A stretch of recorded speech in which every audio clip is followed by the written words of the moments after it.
шаҳри Тбилиси пойтахти ҷумҳурии Гурҷистон.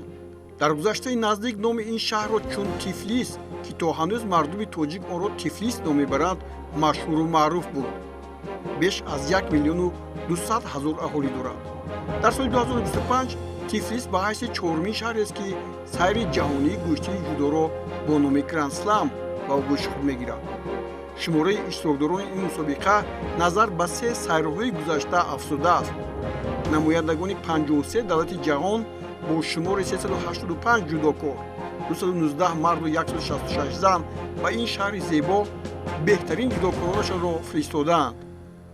дар грандслами Тифлис паҳлавонони тоҷик як медали биринҷӣ доранд, ки онро Шаҳбоз Саиду Аброров соли 2021 ба даст овардааст. варзишгарони тоҷик дар мусобиқаи сайри ҷаҳонии ҷудо Тбилиси Грандслам 2025, ки рӯзҳои 21-23 март дар пойтахти Гурҷистон шаҳри Тифлис тавре гуфтем мегузарад, бо 8 варзишгар сафар карданд.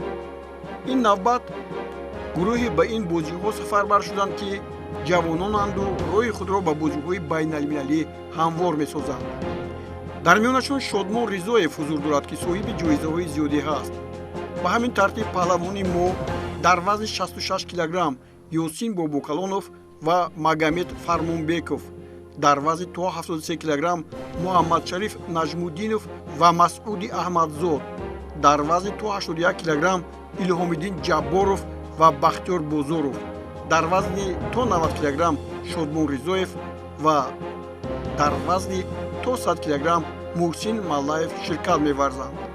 21 март қувваозмоиҳо дар вазнҳои то 48 то 52 ва то 57 килограмм миёни занон, 60 килограмм ва 66 килограмм байни мардон.